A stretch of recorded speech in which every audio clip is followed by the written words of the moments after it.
At the annual CEO dinner, my husband's colleagues laughed when I introduced myself, dismissing me as just another corporate wife who didn't understand business. One senior executive actually patted my hand and said, "Let the men handle the real conversations, sweetheart." What they didn't know was that I had been signing their paychecks for the past 3 years, and by morning, several of them wouldn't have jobs to return to. Before we jump back in, tell us where you're tuning in from. And if this story touches you, make sure you're subscribed, because tomorrow, I've saved something extra special for you. The ballroom of the Grandview Hotel sparkled with crystal chandeliers, and the carefully orchestrated elegance that accompanies corporate events designed to celebrate success while reinforcing hierarchies. I stood near the entrance in a midnight blue dress I had selected specifically for this evening, watching as executives and their partners filtered through the reception area with champagne flutes and practiced smiles. This was the annual leadership dinner for Meridian Technologies, the software company where my husband David had worked for the past 4 years, climbing steadily through the ranks of the engineering division. David had been talking about this dinner for weeks with an enthusiasm that bordered on anxiety. The event represented his first invitation to the executive leadership gathering since his recent promotion to Senior Director of Platform Architecture. He wanted everything to be perfect, wanted me to make the right impression on the people whose opinions would shape his continued advancement within the organization.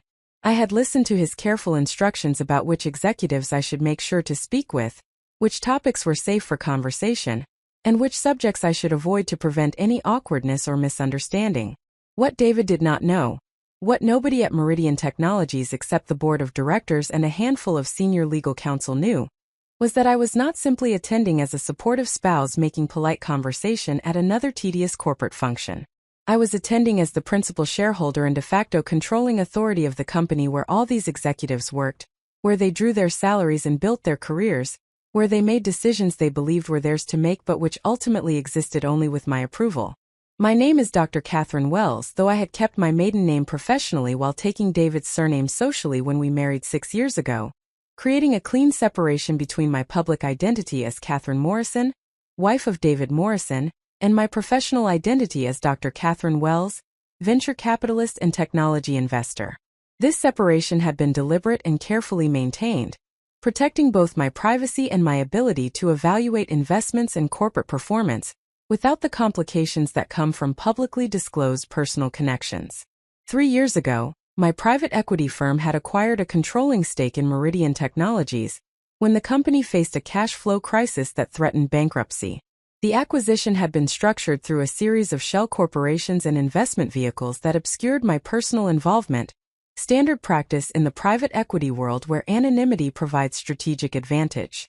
I had installed new executive leadership, restructured the debt, and implemented operational changes that had transformed Meridian from a struggling enterprise into one of the fastest-growing software companies in the region.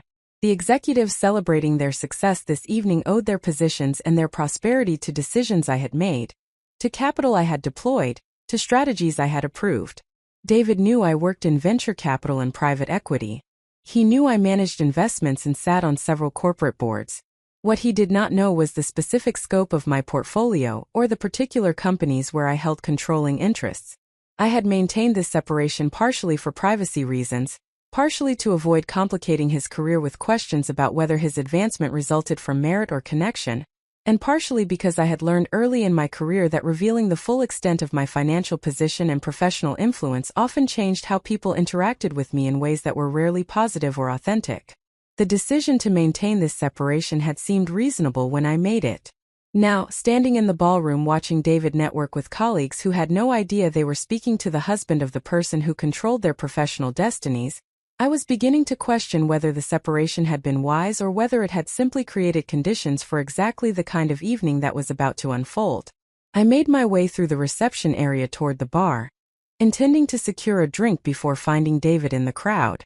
As I waited for the bartender to prepare a gin and tonic, a man appeared beside me, positioning himself closer than the spacious reception area required. He was perhaps 50 years old, wearing an expensive suit that fit well, his hair silvering at the temples in the way that men in corporate settings seem to believe conveys distinguished authority rather than simple aging. "First time at one of these executive dinners?" he asked, his tone carrying a presumption of familiarity that I had not invited. They can be intimidating if you're not used to this level of corporate environment. Don't worry, you'll get the hang of it. Just smile, be pleasant, and let your husband handle the business conversations. That's what my wife does, and it works perfectly well. I accepted my drink from the bartender and turned to face the man fully, taking a moment to evaluate him before responding. His badge identified him as Richard Hastings, Chief Operating Officer. I recognized the name from the quarterly reports and board meeting materials I reviewed regularly. Richard had been with Meridian for 18 months, brought in during the restructuring I had overseen to manage day-to-day operations, while the CEO focused on strategic direction and investor relations. His performance had been adequate though not exceptional, marked by competent execution of directives from above, but little independent strategic vision. Actually, I'm quite comfortable in corporate environments, I replied, keeping my voice pleasant but offering no elaboration. I work in the technology sector myself. But I appreciate your concern. Richard's expression shifted slightly, a flicker of something that might have been surprise or reassessment. Really? What do you do? Something in marketing or human resources, I imagine. Those tend to be good fits for women who want to stay involved in technology without dealing with the more technical aspects. The presumption in his statement was breathtaking in its casual dismissiveness. He had assessed me in seconds, decided that my gender precluded serious technical or strategic capability, and offered what he apparently believed was a generous acknowledgement of my participation in the industry at all. I had encountered this attitude countless times throughout my career, from undergraduate classrooms where professors called on male students preferentially to boardrooms where my questions were ignored until repeated by male colleagues. The familiarity of the bias did not reduce its capacity to generate cold anger. I work in private equity and venture capital, I said, still maintaining pleasant tone while allowing no warmth into my eyes. I evaluate technology companies for investment potential and work with portfolio companies on strategic direction and operational improvement. It's quite technical actually, though perhaps not in the way you're imagining. Richard laughed, an indulgent sound that conveyed his belief that I was either exaggerating my role or fundamentally misunderstanding what I actually did. Private equity? That's impressive. I'm sure you provide valuable support to the senior partners who make the actual investment decisions. Administrative support and coordination are crucial in that industry. Somebody has to keep the schedules organized and the meetings running smoothly. I took a long drink of my gin and tonic, using the moment to decide how to respond.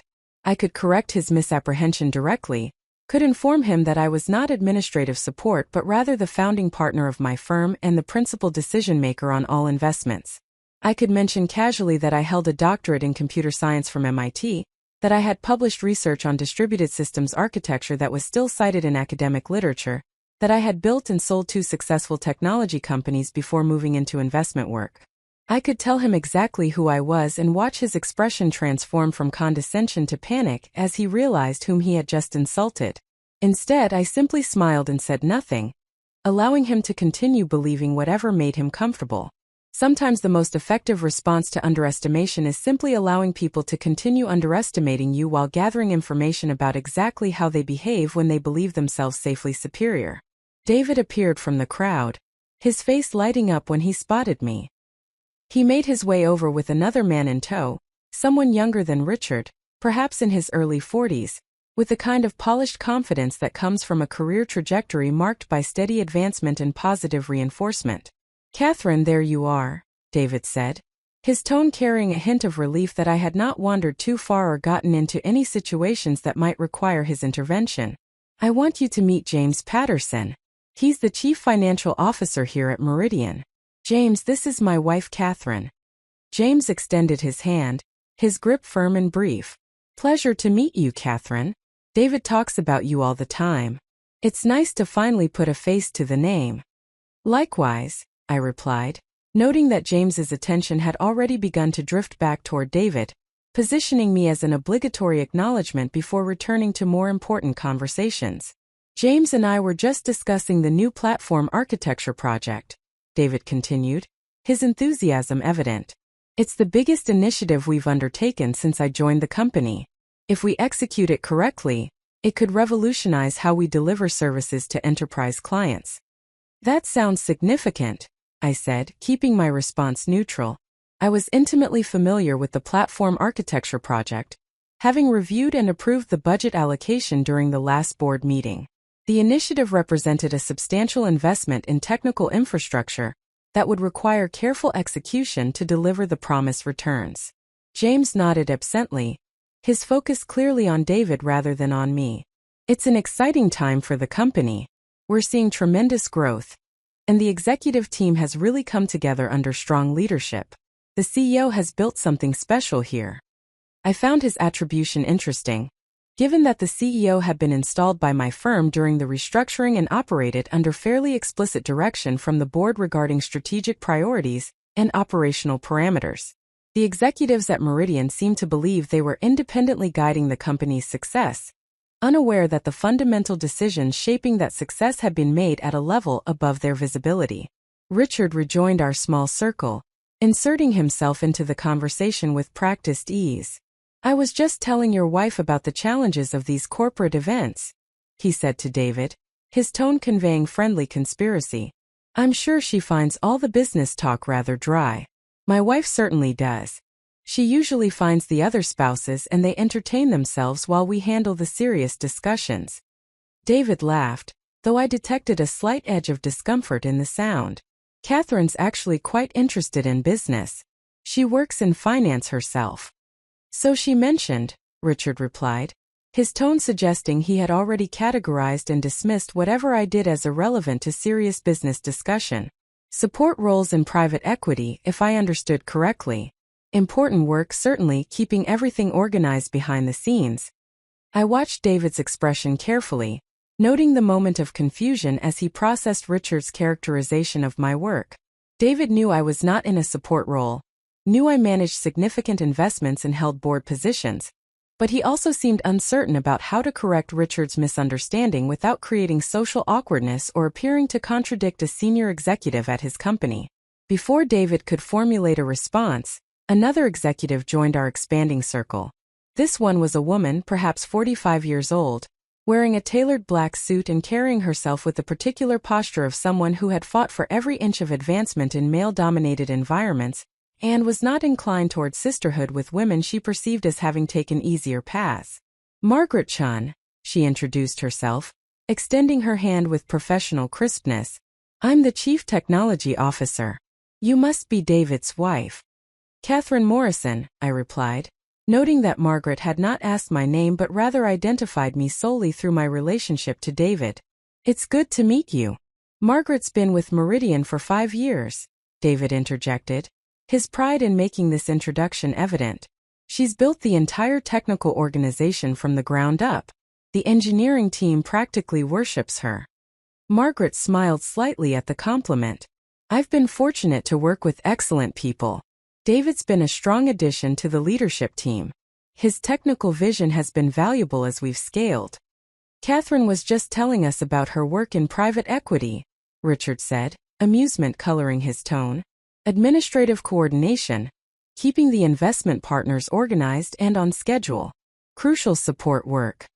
Margaret's expression shifted almost imperceptibly, a flicker of something that might have been contempt or dismissal. "How nice. It must be interesting to observe the investment world from that perspective. Support roles often provide good insight into how the real decision-makers operate." Preparing and narrating this story took us a lot of time, so if you are enjoying it, subscribe to our channel, it means a lot to us. Now back to the story.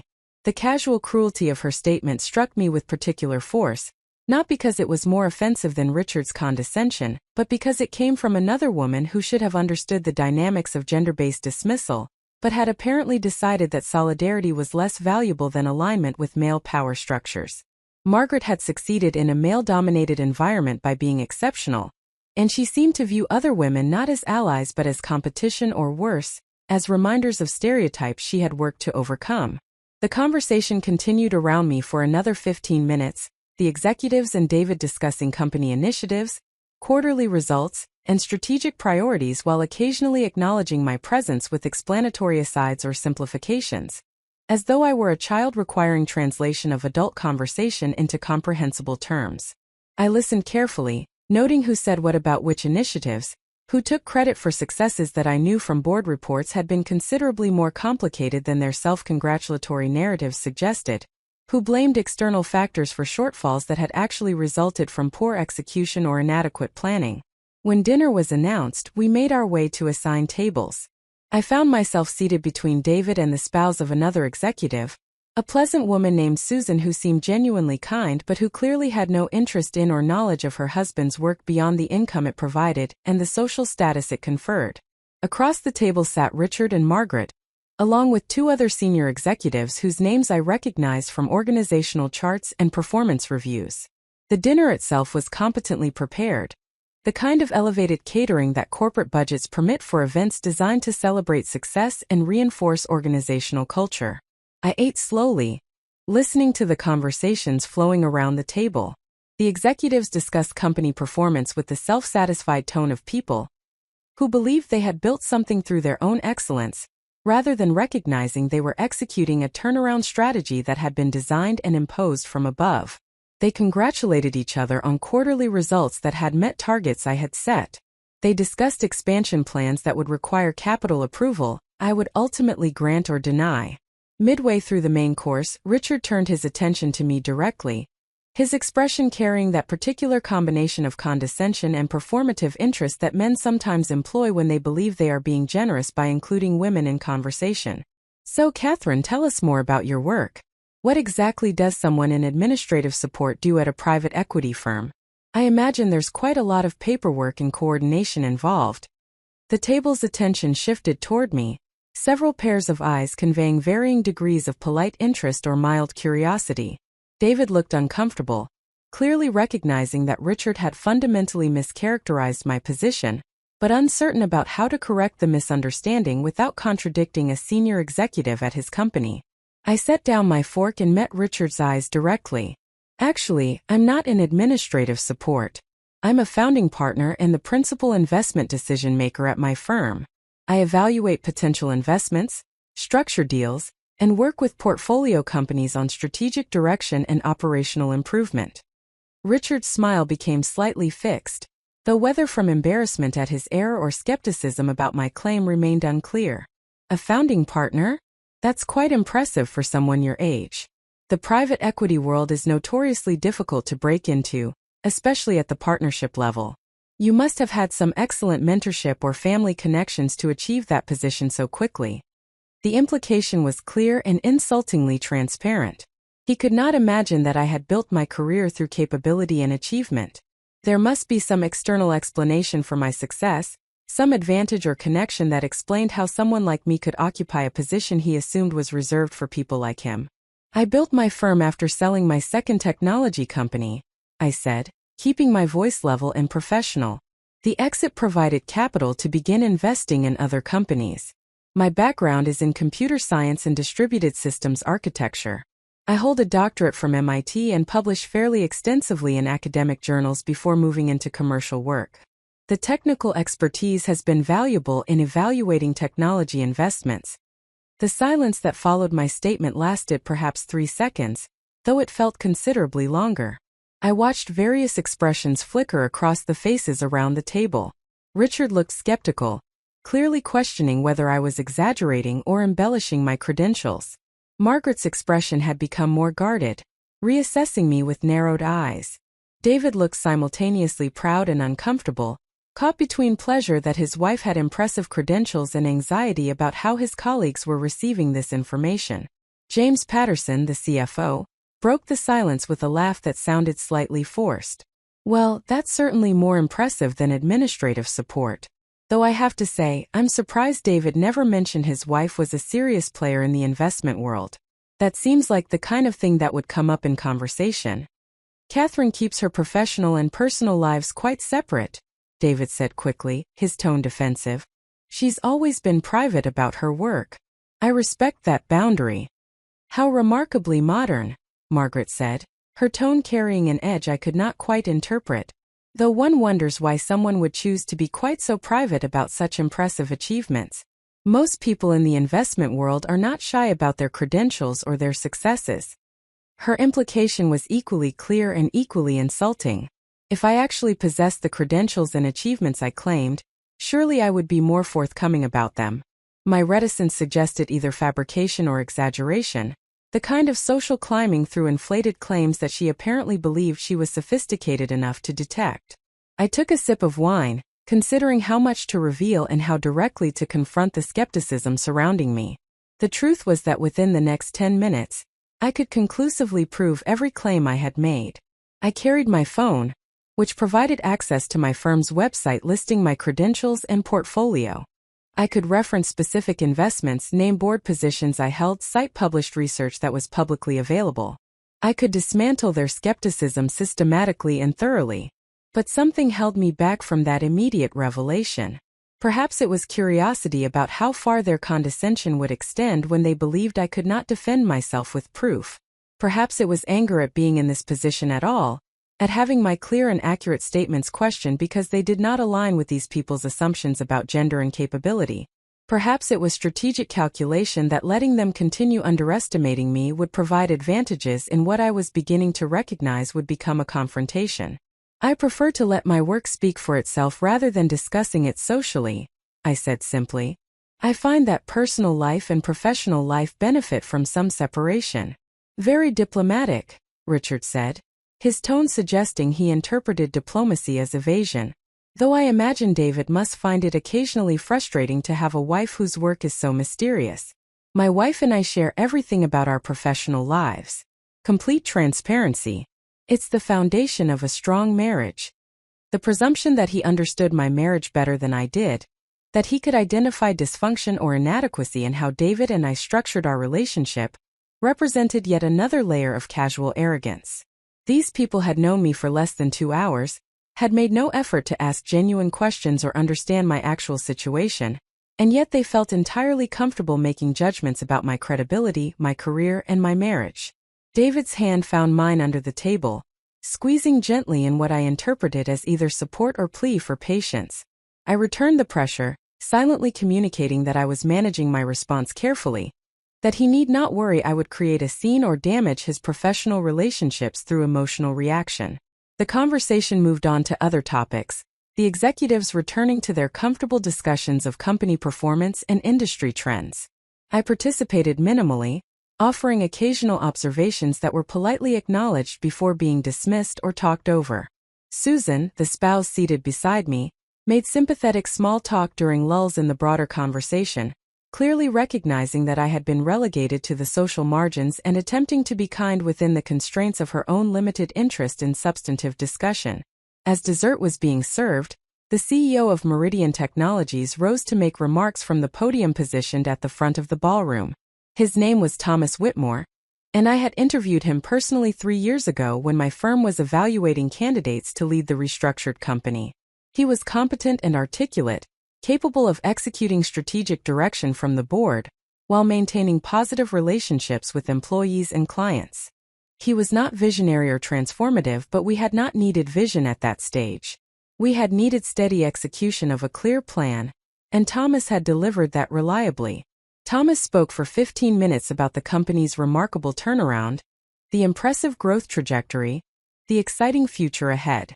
He thanked the executive team for their dedication and leadership, naming several individuals including Richard, Margaret, and James.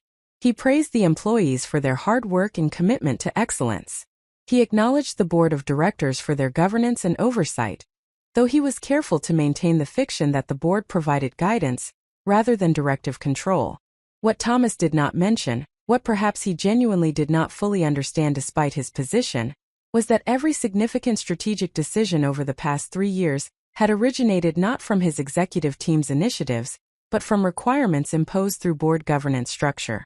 The platform architecture project that David was so excited about had been mandated by the board, with specific budget parameters and timeline requirements, after my firm's technical advisors had identified it as essential to competitive positioning.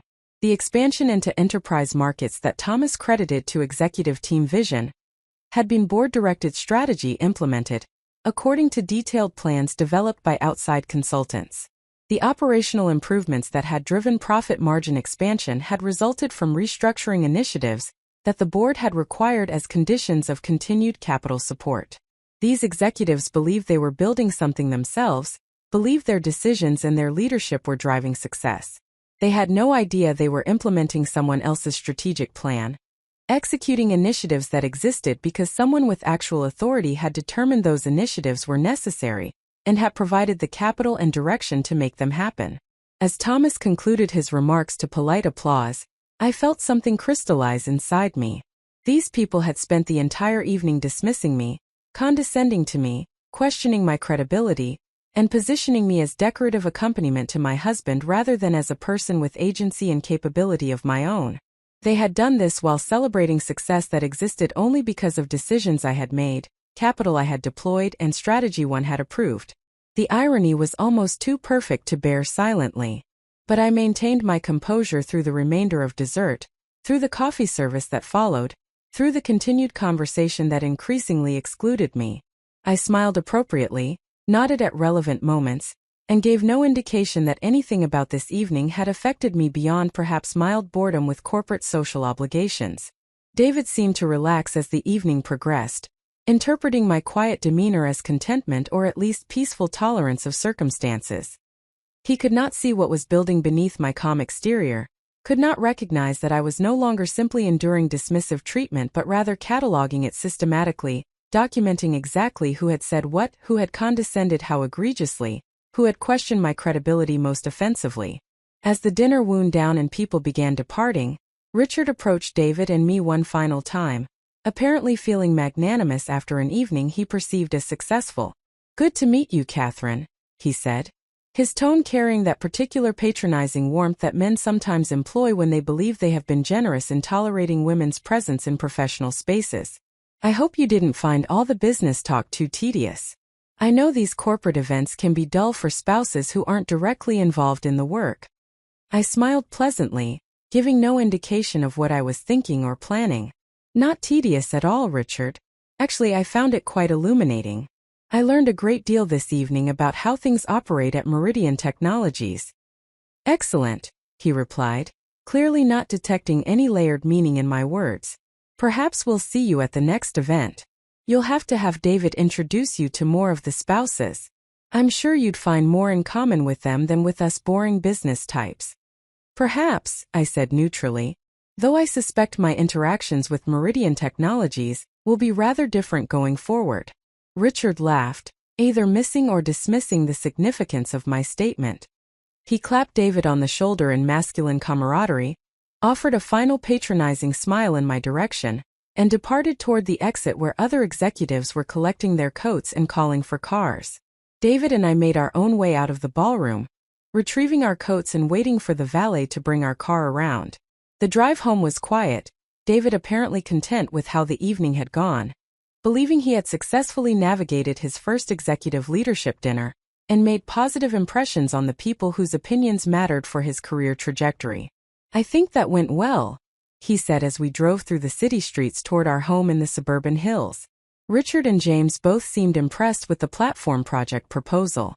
Margaret said she was excited about the technical direction. "I feel good about how I presented myself." "I'm glad you feel good about it," I replied, keeping my voice neutral. "Were you okay tonight?" David asked, glancing over at me with slight concern. "You were pretty quiet during dinner. I know these events aren't your favorite, but everyone seemed friendly enough." I considered how to respond, how much to reveal about what I had experienced and what I was planning. But the car was not the right place for that conversation, and my decisions about how to proceed were not yet fully formed. I needed time to think, to evaluate options, to determine exactly how to address what had occurred. "I'm fine," I said simply. "Just tired. It was a long evening." We completed the drive in comfortable silence, David apparently satisfied with my explanation. When we arrived home, I told him I needed to review some materials for a Monday meeting, and went directly to my office, closing the door behind me. I powered up my computer and opened the secure files containing board meeting materials, organizational charts, performance reviews, and strategic planning documents for Meridian Technologies. I spent 3 hours that night reviewing everything I knew about the company's current state and future direction. I examined the organizational structure, noting who reported to whom, who held which responsibilities, who had been performing well and who had been struggling. I reviewed the platform architecture project in detail, understanding exactly what David was so excited about and what challenges would need to be navigated for successful execution. As I worked, a plan began forming. Not a plan driven by anger or desire for petty revenge, though I would be dishonest if I claimed those emotions were entirely absent. Rather, a plan driven by recognition that the evening's events had revealed something significant about the culture and leadership at a company where I held controlling interest. The casual dismissiveness these executives had shown toward me suggested they operated with similar dismissiveness toward others they perceived as inferior or irrelevant. The arrogance they had displayed in taking credit for success they did not understand they had not independently created suggested they had lost sight of the actual sources of the company's turnaround. These were problems that required attention and correction. The evening had provided me with perfect justification and perfect opportunity to address issues that perhaps should have been addressed earlier, before complacency and self-congratulation had become so thoroughly embedded in the executive culture. I drafted an email to the chairman of the board, requesting an emergency meeting to discuss significant concerns about executive leadership performance and organizational culture. I outlined my observations without emotional elaboration, presenting them as data points requiring board attention and response. I suggested that the upcoming quarterly board meeting should include extended executive session to address these matters comprehensively.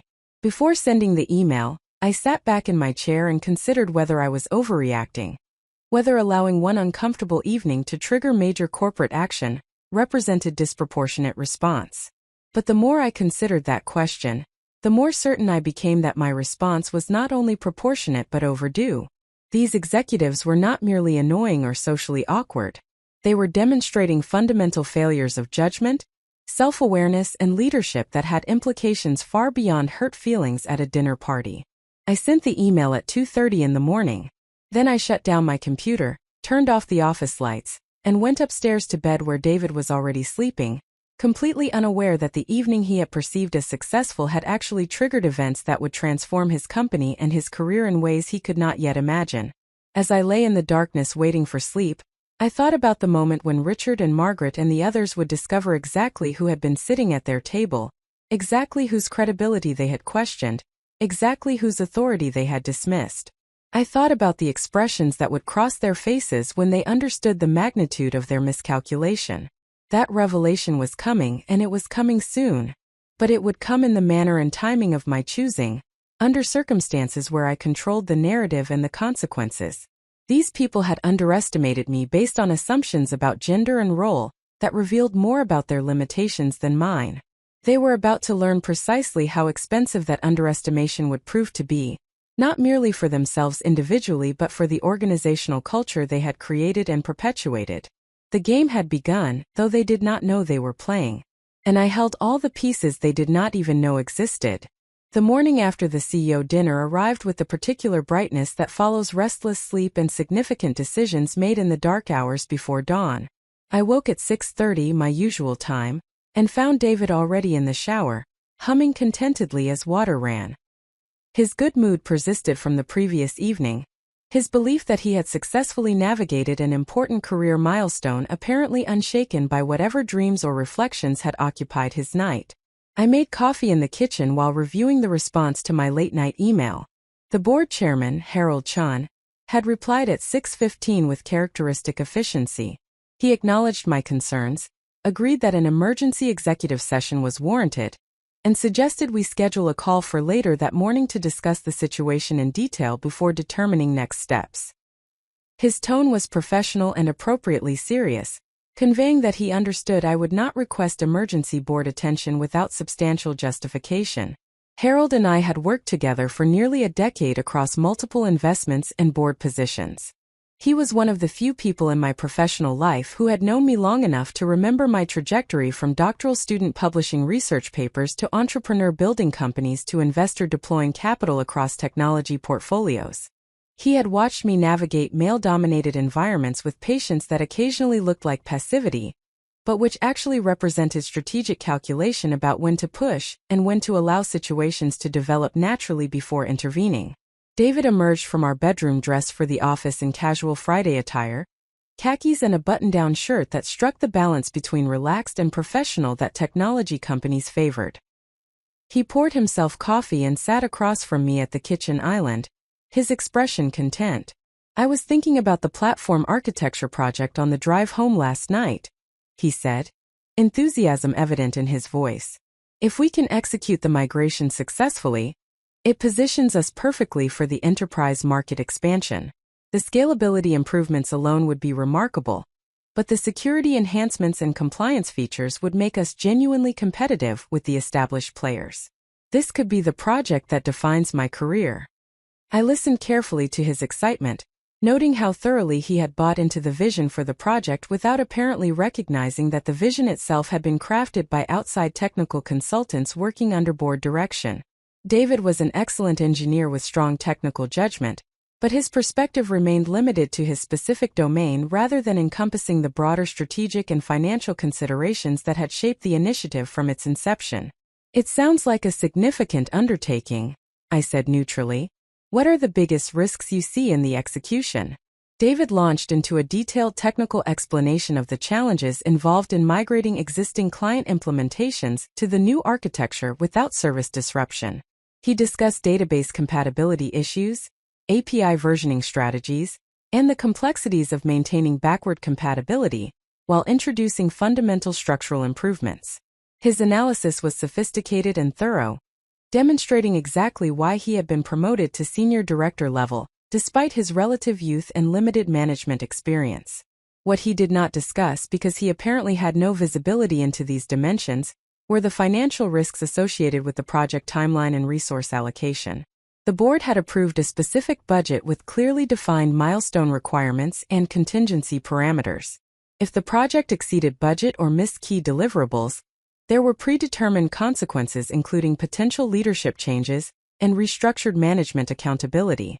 These financial and governance realities existed in a layer above David's operational focus, shaping his work environment in ways he did not fully perceive. "Have you thought about what happens if the project encounters significant delays or cost overruns?" I asked, curious whether he understood the pressures that would emerge under those circumstances. David shrugged with the confidence of someone who had not yet experienced major project failure. "We've built solid contingency into the timeline, and the budget seems reasonable based on the resource requirements. Obviously, unexpected issues could emerge, but that's true of any complex technical initiative. The executive team seems committed to providing whatever support we need to succeed." His faith in executive support was touching and somewhat naive. Executives provided support when projects aligned with their interests, and when that support carried no significant cost to their own positions. When projects threatened to fail in ways that could damage executive reputations or compromise board-mandated timelines, support often evaporated quickly, replaced by blame deflection and accountability assignment that protected leadership while exposing project teams to consequences. But I did not share these observations with David over Friday morning coffee. His optimism served him well in his current role, providing the confidence necessary to take on ambitious technical challenges. Introducing cynicism about executive reliability would not help him execute his responsibilities more effectively. David finished his coffee and kissed me goodbye before heading to the office for what he described as a critical planning session with his technical team. I watched him leave, his step light with professional satisfaction, completely unaware that his wife was about to initiate actions that would fundamentally restructure the organization where he worked and potentially eliminate several of the executives whose support he valued. I spent the morning preparing for my call with Harold, reviewing my observations from the dinner systematically and organizing them into clear categories of concern. The dismissive treatment I had personally received was one data point, but not the most important one from a governance perspective. More significant were the implications of that treatment for how these executives understood authority, evaluated capability, and made judgments about people's value and credibility. Executives who casually dismissed someone based on gender assumptions probably made similarly flawed judgments in their professional decision-making.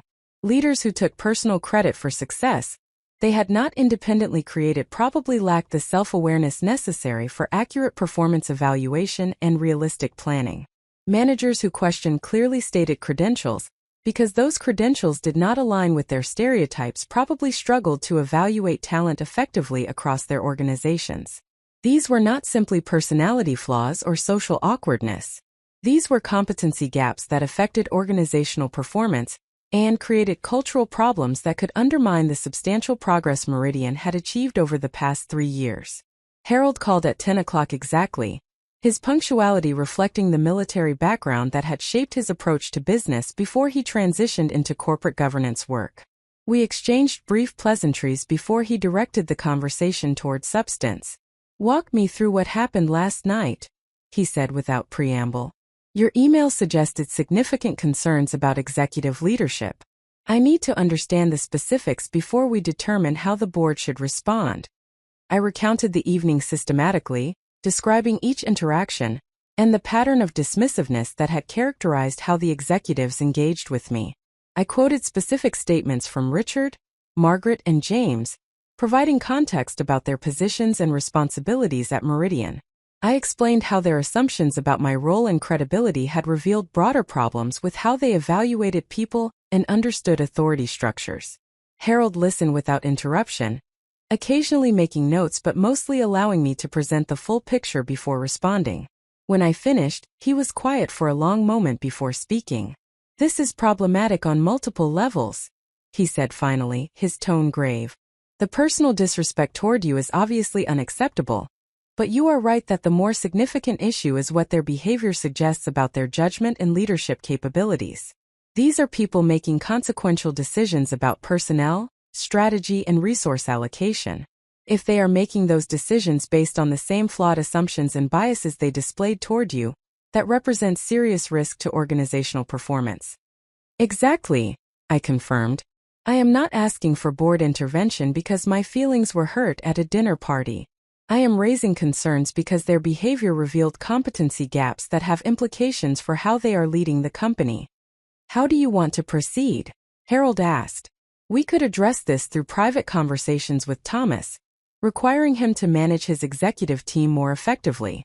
We could initiate a comprehensive culture assessment to understand whether these issues are isolated to a few individuals or reflect broader organizational problems.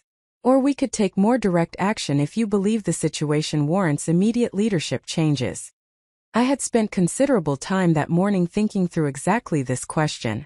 The most satisfying response from a personal perspective would be immediate termination of everyone who had dismissed me, a clear demonstration of consequences for underestimating the wrong person. But satisfying personal responses rarely aligned with optimal organizational outcomes. I want to understand the full scope of the problem before making decisions about individual personnel, I said. These executives have been in their positions for varying lengths of time, working under Thomas's leadership. I need to know whether the cultural issues I observed are primarily driven by a few problematic individuals, or whether they reflect broader patterns that Thomas has either created or failed to address. That will determine whether we need targeted leadership changes or more comprehensive restructuring. "That is a measured approach," Harold agreed. "How do you suggest we gather that information without alerting the executive team that they are under scrutiny?" We spent the next 40 minutes designing an assessment strategy that would provide the data we needed, while maintaining appropriate confidentiality, until decisions were made. Harold would engage an external consulting firm specializing in organizational culture and leadership effectiveness to conduct confidential interviews with employees at multiple levels. The assessment would be framed as routine governance diligence, rather than response to specific concerns, preventing the executive team from recognizing they were being evaluated in reaction to the dinner incident.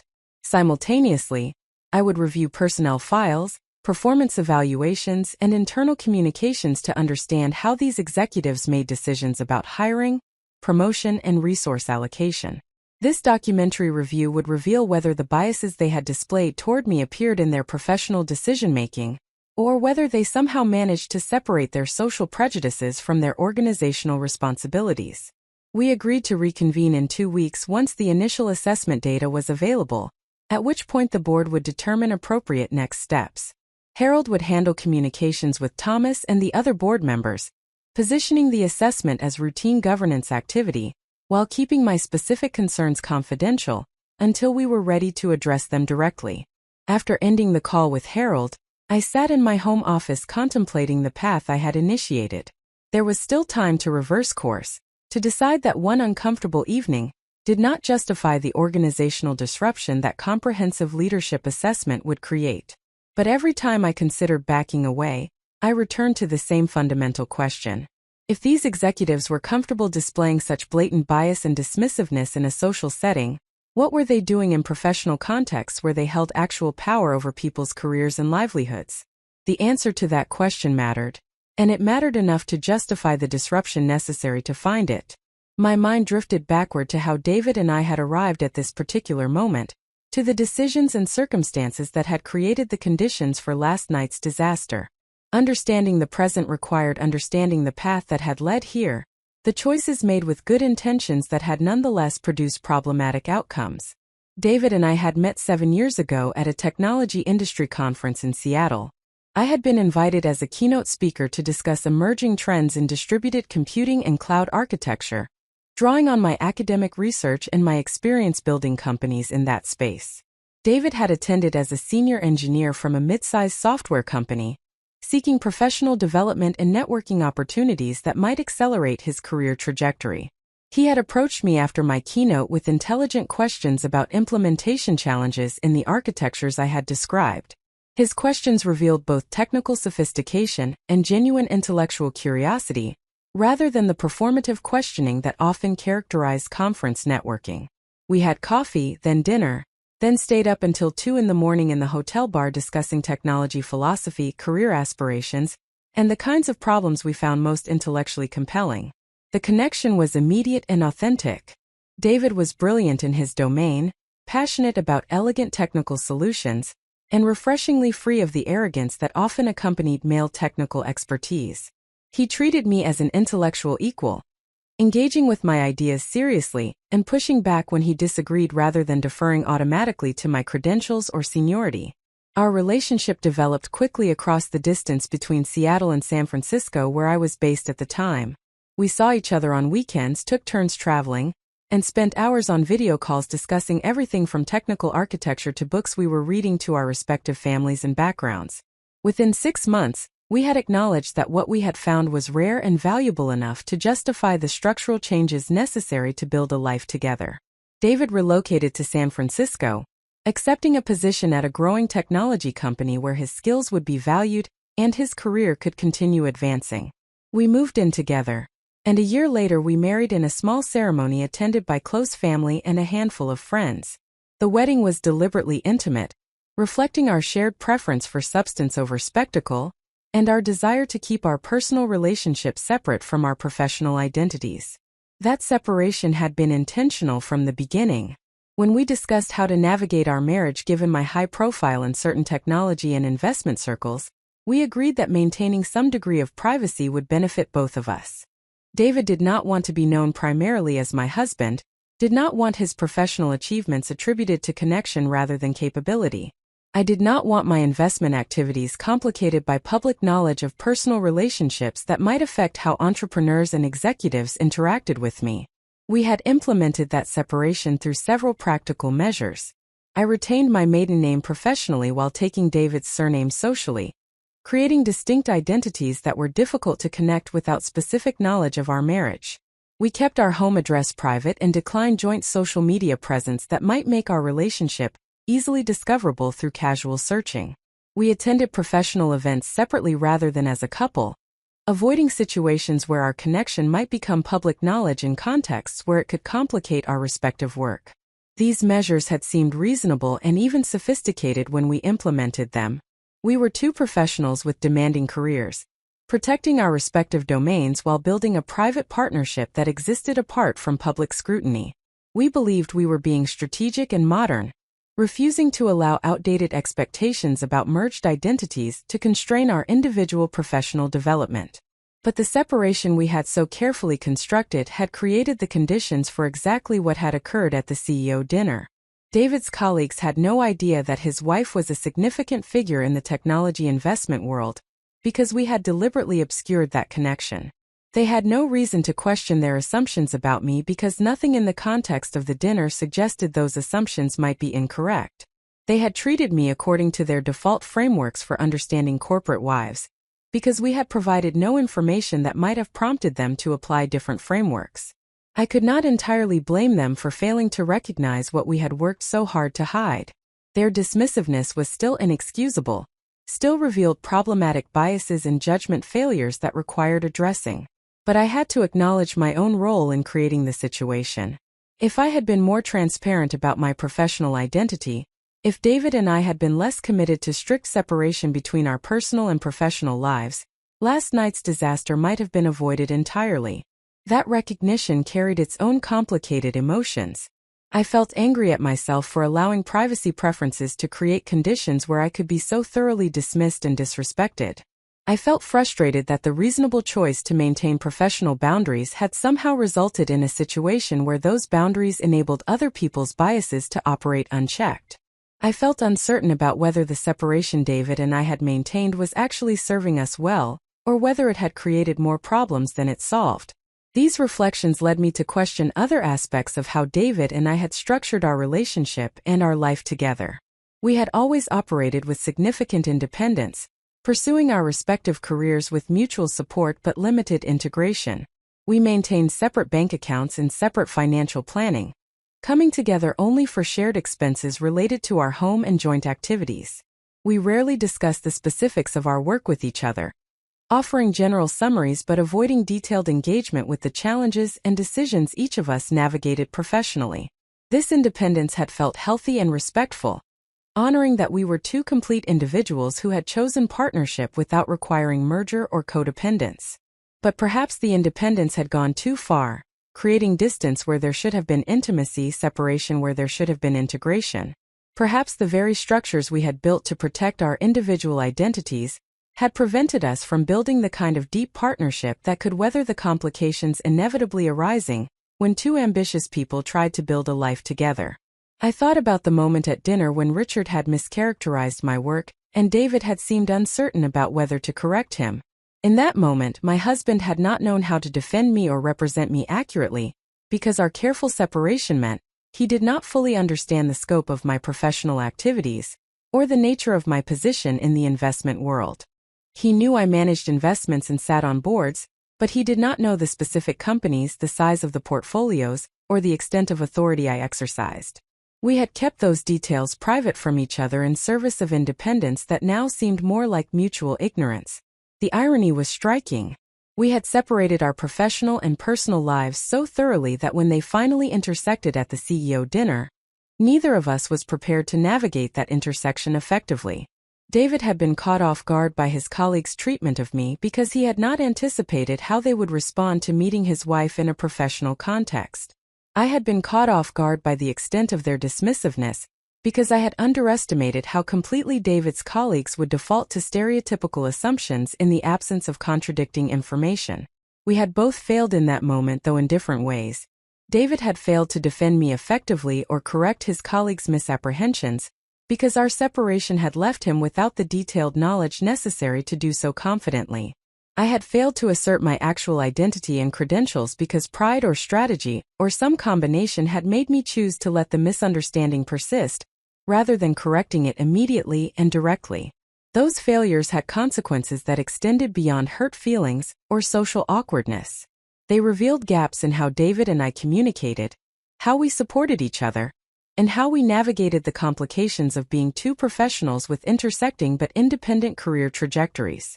These were gaps that would require attention and work to address effectively. But that work would have to wait. The immediate priority was addressing the organizational issues at Meridian Technologies that the dinner had revealed. Once that situation was resolved and consequences had been appropriately assigned, David and I could focus on the relationship questions that had been exposed through the process. I spent the rest of Friday afternoon reviewing documents related to Meridian's executive team. Personnel files revealed hiring patterns that suggested some degree of bias toward certain educational backgrounds and previous employment histories, though nothing so blatant as to constitute obvious discrimination. Performance evaluations showed the executives rating their own performance consistently higher than objective metrics warranted, suggesting either poor calibration or deliberate inflation of achievements. Internal communications revealed a culture of self-congratulation and mutual reinforcement among the executive team, with limited evidence of critical evaluation or challenging feedback. These executives praised each other frequently and publicly while apparently avoiding substantive debate about strategic direction or operational challenges. That pattern suggested either remarkable alignment and harmony or, more likely, a culture where maintaining positive relationships took precedence over rigorous analysis and honest assessment. The documentary evidence was concerning but not conclusive.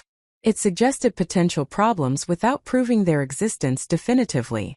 The employee interviews and cultural assessment Harold was arranging would provide additional data points, creating a more complete picture of how these executives actually led and what impact their leadership had on organizational effectiveness and employee experience.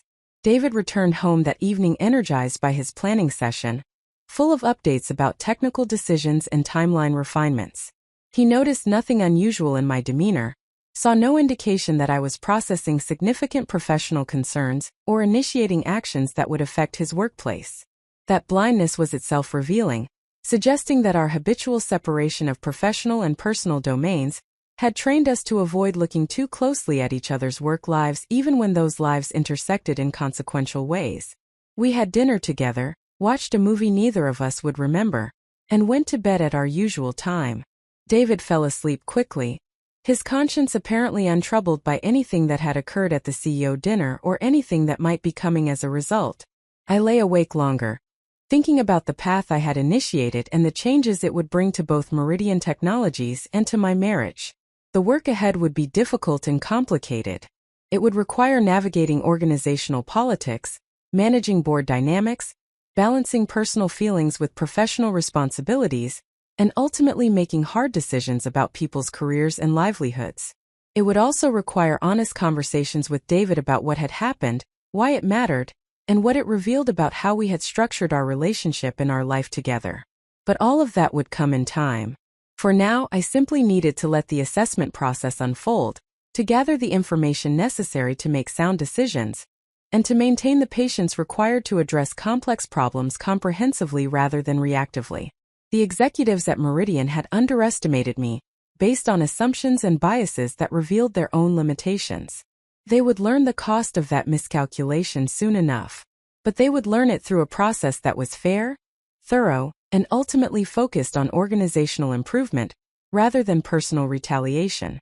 That commitment to doing this correctly, to letting evidence guide decisions rather than anger-driving action, represented the same discipline that had served me throughout my career. It was the approach that had enabled me to build companies, manage investments, and navigate countless situations where emotional reaction would have been satisfying but strategically counterproductive. It would serve me well in what was coming, even as the personal dimensions of this situation tested that discipline in ways my purely professional challenges never had. The weekend passed with deceptive normalcy. David worked on technical documentation for the platform architecture project, his laptop open at the dining table, while he refined migration strategies and risk mitigation plans. I reviewed quarterly reports from other portfolio companies, participated in conference calls with investment partners in different time zones, and maintained the appearance of routine professional activity, while my mind repeatedly circled back to the situation developing at Meridian Technologies. Sunday evening brought an unexpected email from Harold Chun. The consulting firm he had engaged to conduct the organizational assessment had moved with remarkable speed, apparently clearing their schedule to accommodate what Harold had communicated as an urgent governance priority. They would begin confidential employee interviews on Tuesday, conducting 20 to 25 conversations over the course of 3 days with individuals selected to represent different organizational levels, functional areas, and tenure ranges. The selection methodology was designed to capture diverse perspectives while avoiding any pattern that might telegraph to the executive team that they specifically were under scrutiny. The email included the consultant's preliminary research plan, which demonstrated impressive sophistication in how they intended to gather information without revealing the true purpose of their inquiry. Employees would be told that the board had commissioned a routine organizational health assessment to inform strategic planning and ensure that growth initiatives were adequately supported by appropriate culture and leadership practices. Questions would cover a range of topics from communication effectiveness to decision-making processes to professional development opportunities, with the more sensitive questions about executive behavior and judgment embedded among more neutral inquiries. I approved the research plan with minor modifications and confirmed my availability for a preliminary briefing call scheduled for Monday afternoon. The consultants wanted to understand my specific concerns in greater detail before beginning their interviews, ensuring that their question design would surface relevant information without leading respondents or introducing bias through overly specific framing. Monday morning arrived with the particular tension that accompanies crossing from preparation into action. David left for the office at his usual time, unaware that consultants would be arriving at Meridian the following day to conduct an assessment that had been triggered by his colleague's treatment of me at the CEO dinner. I experienced a brief moment of guilt about the knowledge asymmetry between us, the significant actions I was taking in his professional environment without his awareness or input. But that guilt was quickly superseded by recognition that transparency at this stage would create complications without serving any useful purpose. If I told David what I had initiated, he would face impossible conflicts between loyalty to me and loyalty to colleagues he worked with daily. He would feel obligated to warn people he respected that they were under assessment, potentially compromising the integrity of the investigation. He would worry about how board-level scrutiny of executive leadership might affect his own position and career trajectory at Meridian. These concerns would be understandable and legitimate, but addressing them prematurely would interfere with gathering the unbiased information necessary for sound decision-making. There would be time for full transparency with David once the assessment was complete and decisions had been made about next steps.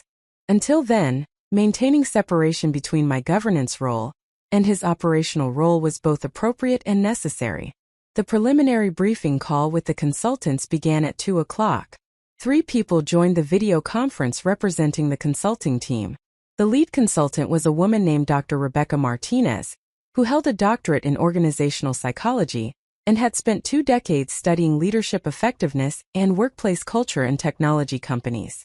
Her 2 colleagues specialized in qualitative research methodology and data analysis, bringing complementary expertise that would ensure rigorous approach to both information gathering and interpretation.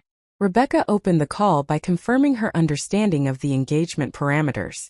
The board had commissioned an organizational assessment focused on executive leadership effectiveness and cultural dynamics. The assessment would inform governance decisions about whether current leadership was optimally positioned to guide the company through its next growth phase. The specific trigger for the assessment would remain confidential between the board and the consulting team, with findings evaluated on their independent merit rather than in reference to any particular incident. I appreciated her discretion and professionalism. She was clearly experienced in conducting sensitive organizational assessments where political dynamics and personal relationships complicated straightforward evaluation. She knew how to gather difficult information without creating unnecessary drama or prematurely exposing concerns that might not be substantiated by broader evidence. "Walk me through what you observed at the dinner," Rebecca said after establishing the contextual framework. "I need to understand the specific behaviors and statements that raised concerns, so I can ensure our interview questions will surface relevant information if similar patterns exist more broadly." I recounted the evening in detail, describing each significant interaction and the cumulative pattern of dismissiveness that had characterized how the executives engaged with me. Rebecca took extensive notes, occasionally asking clarifying questions about specific statements or the context in which particular exchanges occurred. She was particularly interested in understanding whether the dismissive treatment appeared to stem from conscious bias or unconscious assumption, whether it was directed specifically at me or reflected broader patterns in how these executives interacted with people they perceived as lower status. "The distinction matters for assessment design," Rebecca explained. "Conscious bias typically manifests in consistent patterns across multiple contexts, while unconscious assumption might be more situational and responsive to environmental cues. If these executives display similar dismissiveness toward other women in professional contexts, that suggests systematic bias requiring comprehensive intervention." If their behavior toward you was anomalous because the dinner context activated particular social scripts about corporate wives, that suggests different underlying issues requiring different remediation approaches. Her analytical framework was exactly what the situation required. She was not approaching this as a simple matter of punishing bad behavior, but rather as an opportunity to understand what was actually happening at Meridian, and what interventions might be necessary to address root causes, rather than merely symptoms. We spent 90 minutes discussing the interview approach, the specific questions that would be included, and the analytical framework that would be applied to interpret the responses.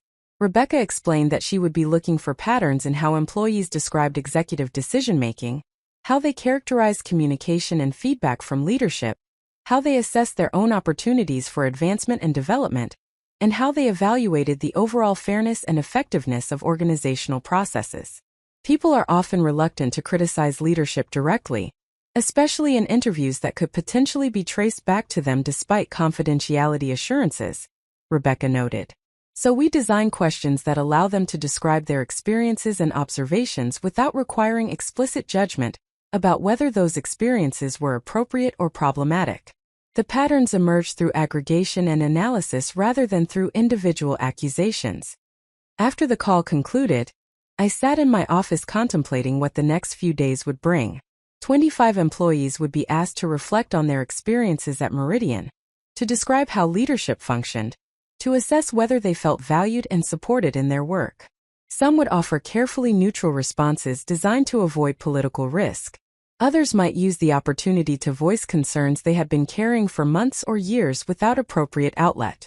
A few might defend the executive team enthusiastically, genuinely believing that leadership was effective, and that any problems were isolated or exaggerated. All of these perspectives would contribute to understanding the full reality of Meridian's organizational culture and leadership effectiveness. The truth would emerge not from any single voice but from the collective pattern across multiple independent observations. While the organizational assessment proceeded through its carefully designed process, I turned my attention to the documentary investigation I had committed to conducting in parallel. I needed to understand how the executives at Meridian made decisions about people, how they evaluated talent and potential, how they allocated opportunities and resources across their organizations. The patterns that emerged from this analysis would either corroborate or contradict whatever the employee interviews revealed. I began with hiring data, examining the resumes and interview notes for every position filled at director level and above during the past 2 years. The analysis revealed some interesting patterns. The executive team demonstrated strong preference for candidates from a narrow set of elite universities and prestigious previous employers. Someone with an MBA from Harvard or Stanford and experience at Google or Microsoft received significantly more favorable evaluation than someone with equivalent functional expertise but less impressive credential markers. This preference was not inherently problematic. Elite credentials often correlate with capability, and hiring from top talent pools is rational strategy. But the strength of the preference and the consistency with which it appeared across different executives suggested that credential signaling might be overweighted relative to other indicators of potential performance and cultural fit. More concerning was the gender distribution in hiring outcomes. During the 2-year period I examined, Meridian had filled 37 director-level and above positions.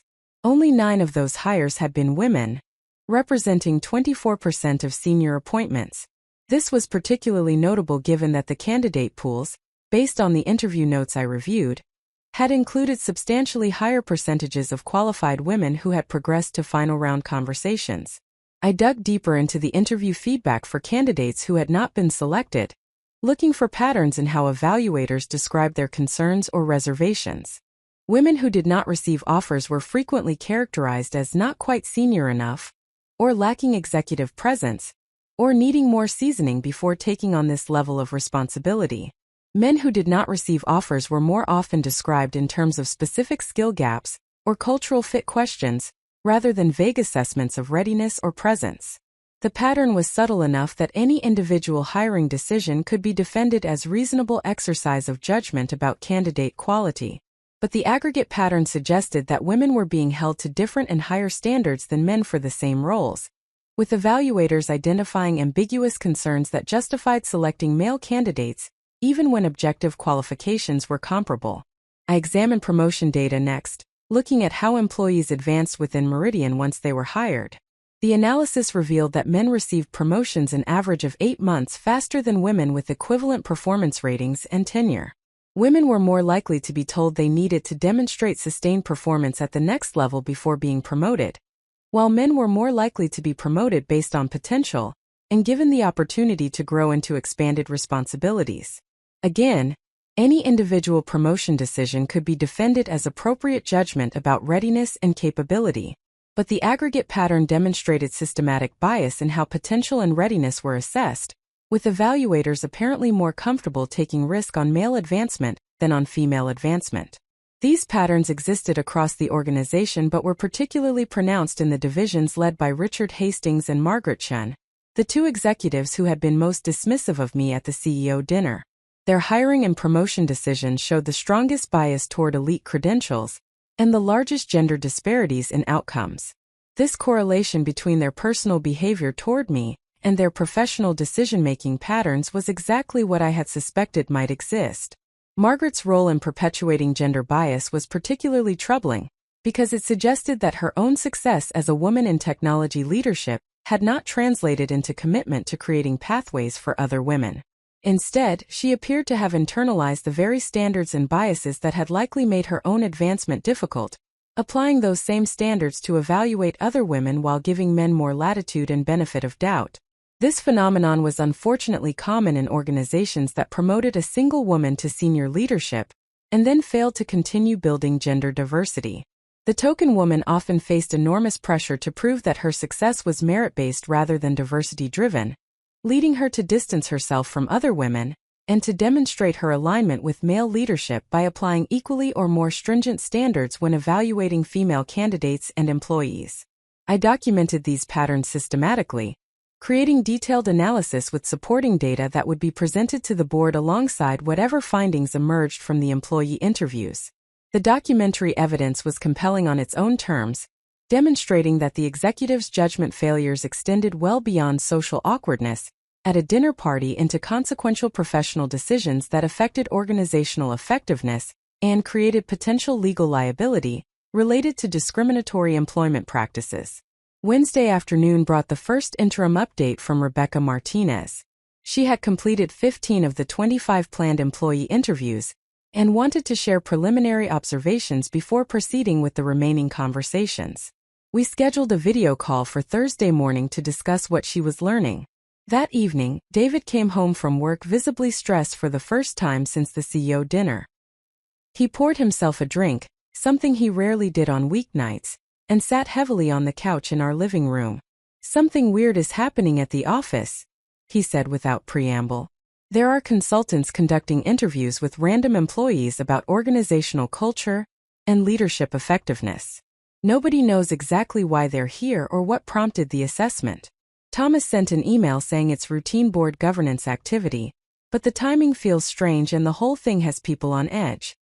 I felt my stomach tighten with the recognition that David's awareness of the assessment was inevitable, even though he did not yet understand my role in initiating it. I needed to respond carefully, acknowledging his concern without revealing information that should remain confidential until the assessment was complete. "That does sound stressful," I said neutrally. "Do you think there's a specific problem they're investigating?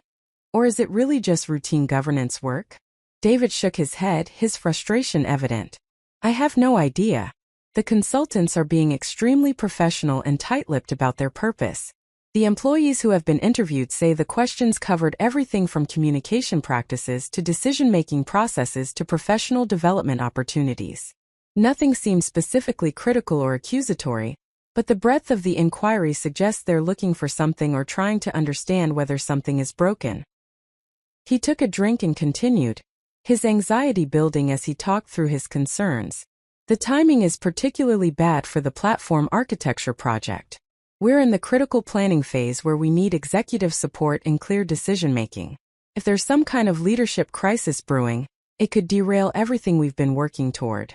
I've invested months in developing this technical strategy, and now there's this unknown variable that could potentially disrupt the entire organizational structure." I listened carefully to his distress, recognizing that his concerns were legitimate even as I maintained necessary confidentiality about my involvement. David had worked hard to reach his current position and to earn the opportunity to lead a significant technical initiative.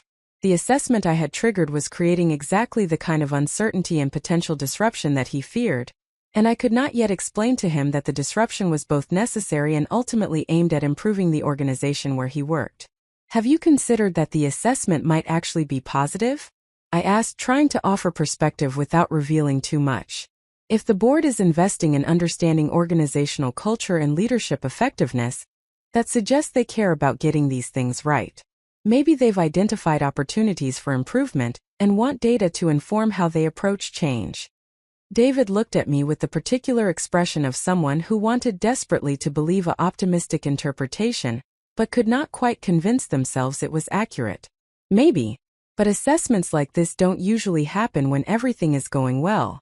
They happen when someone has raised concerns, or when problems have been identified that need to be addressed. I just wish I knew what prompted it so I could understand whether my area is affected or whether this is focused on some other part of the organization. We spent the rest of the evening in somewhat subdued companionship, David working through his anxiety while I maintained careful neutrality about information I possessed but could not share.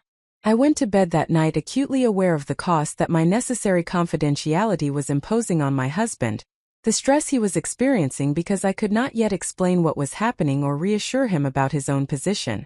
The interim briefing call with Rebecca Martinez began at 9 o'clock Thursday morning. Harold Chun joined the call as well, recognizing that preliminary findings might require board chair attention and immediate decision-making about next steps. Rebecca opened with her standard disclaimer about the preliminary nature of her observations. She had completed 15 of 25 planned interviews, so her conclusions were necessarily tentative and subject to revision as additional data became available.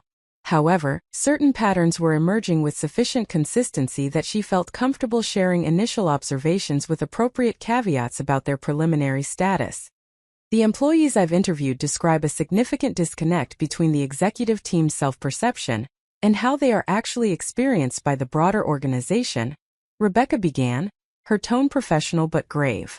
The executives appear to believe they are accessible, supportive, and effective communicators. The employees describe them as remote, dismissive, and poor listeners who make decisions without adequate input from the people who will be responsible for implementation.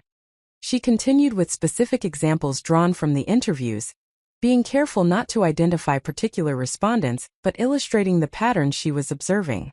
Multiple employees described bringing concerns or suggestions to executive leadership, only to have their input dismissed without serious consideration.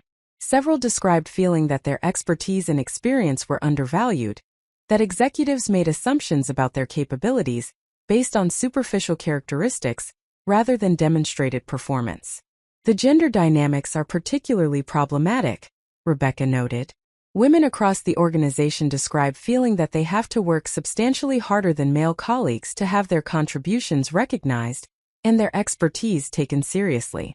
They describe being interrupted in meetings, having their ideas attributed to male colleagues who repeat them, and being passed over for advancement opportunities in favor of less experienced men. These are classic indicators of gender bias that is sufficiently pervasive to be affecting organizational culture and employee engagement. Harold asked the question I was thinking. Is this bias concentrated in particular divisions or among particular executives? Or is it distributed broadly across the leadership team? Rebecca consulted her notes before responding. The patterns are most pronounced in the operations and technology divisions, which are led by Richard Hastings and Margaret Chun respectively. Employees in those areas describe leadership behavior that is significantly more dismissive and less inclusive than what employees in other areas report experiencing. However, the broader executive team appears complicit through their failure to address or counteract these patterns when they observe them in cross-functional settings. She paused before adding a particularly damning observation. Several employees mentioned that they had raised concerns through the company's internal reporting mechanisms about specific incidents of bias or dismissive treatment. In every case they described, their concerns were either ignored entirely or addressed through superficial interventions that did not result in meaningful change to leadership behavior. This suggests that the existing governance and oversight mechanisms are inadequate to identify and address cultural problems. The briefing continued for another hour as Rebecca walked through additional patterns she was observing and Harold asked probing questions about the evidence supporting her preliminary conclusions. By the end of the call, a clear picture had emerged. The executives at Meridian Technologies, particularly Richard Hastings and Margaret Chun, were creating a toxic culture characterized by bias, dismissiveness, and inadequate valuation of employee expertise and contribution. This culture was affecting organizational performance, employee engagement, and the company's ability to retain and develop talent effectively. The problems I had observed at the CEO dinner were not isolated incidents or social awkwardness. They were manifestations of systematic leadership failures that were undermining the substantial progress Meridian had achieved over the past 3 years. After the call concluded, Harold and I remained on the line to discuss implications and next steps. His expression was grim, reflecting the seriousness of what we had just heard. "This is worse than I anticipated," he said bluntly. "We have a significant leadership problem that is affecting organizational effectiveness and creating legal liability through discriminatory employment practices. We need to determine whether these executives can be remediated through coaching and oversight or whether we need to make leadership changes." I had been thinking through exactly this question throughout Rebecca's briefing. The evidence suggested that the problems were not simply gaps in skills or awareness that could be addressed through training and development. These were fundamental failures of judgment and character that were unlikely to change through superficial intervention. "I think we need to plan for leadership changes," I said carefully. "Richard and Margaret have demonstrated patterns of behavior that are incompatible with the culture we need to build at Meridian. Keeping them in their position sends a message that bias and dismissiveness are acceptable as long as financial performance remains adequate. That is not a message we can afford to send if we want to build an organization capable of sustained excellence."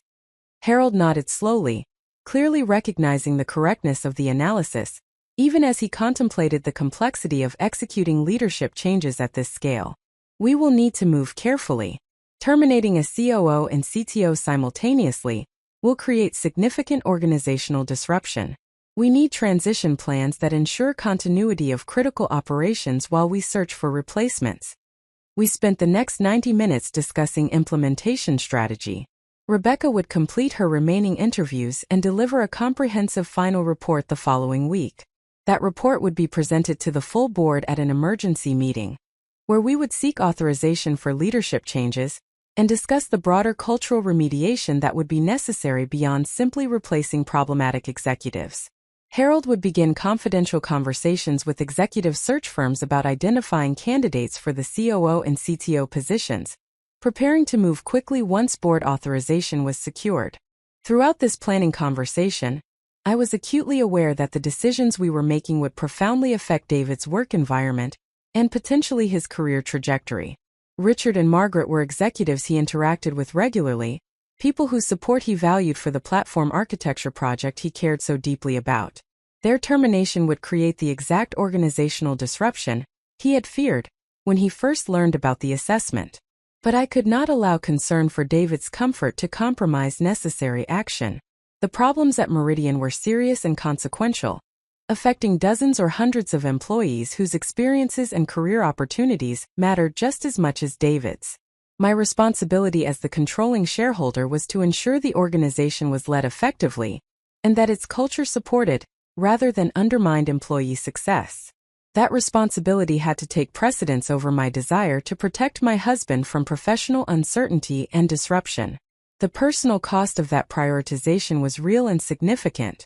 I was about to make decisions that would stress my marriage and potentially damage David's trust, when he eventually learned of my role in initiating the chain of events that would upend his workplace. But the alternative was allowing problematic leadership to continue causing harm simply because confronting it would be personally uncomfortable. I had built my career on the principle that difficult decisions should be made based on evidence and values, rather than on convenience and comfort. This situation would test that principle more severely than any I had previously faced, requiring me to apply it in contexts where the personal stakes were higher and more immediate than in purely professional domains. But the test was one I intended to pass regardless of cost. Because ultimately, the measure of character is not how we behave when our principles align with our interests but how we behave when they conflict, when doing the right thing requires accepting consequences we would prefer to avoid. The executives at Meridian had revealed themselves through their treatment of me, and through the broader patterns Rebecca's assessment was documenting. They had demonstrated that they were unfit for the authority they held and the responsibility they carried. That truth required action, and I would not shy away from taking that action simply because it would complicate my personal life. The reckoning was coming, and it would be thorough, fair, and ultimately transformative for Meridian Technologies, regardless of how difficult the transformation proved to be. The weekend following Rebecca Martinez's interim briefing arrived with the weight of impending decisions that would reshape Meridian Technologies and potentially fracture the careful separation David and I had maintained between our professional and personal lives. I spent Saturday morning in my home office reviewing the documentary evidence I had compiled alongside the preliminary findings from the employee interviews, searching for any indication that my conclusions might be premature, or that alternative explanations might account for the patterns I was observing. The evidence resisted charitable interpretation. Every analytical approach I applied to the data produced the same fundamental conclusions.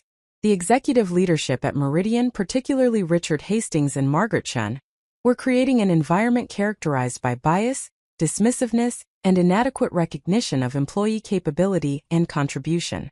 This environment was affecting organizational performance metrics including employee retention, innovation productivity, and the speed with which critical decisions were made and implemented. The financial cost of these leadership failures was substantial even before considering the legal liability associated with discriminatory employment practices. David spent Saturday working on technical documentation, seemingly absorbed in the platform architecture project that represented his primary professional focus. He had mentioned the organizational assessment only briefly since his initial expression of concern on Wednesday evening, apparently choosing to compartmentalize his anxiety about unknown organizational dynamics, while concentrating on work he could directly control and influence. I recognize this coping mechanism as one I had employed myself in earlier career phases when external uncertainty threatened to overwhelm productive focus.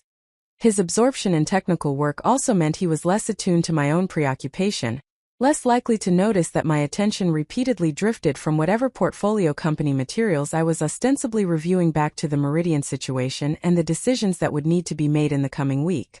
This mutual inattention served both our short-term needs, while simultaneously representing the broader pattern of separation that had created conditions for the CEO dinner disaster in the first place.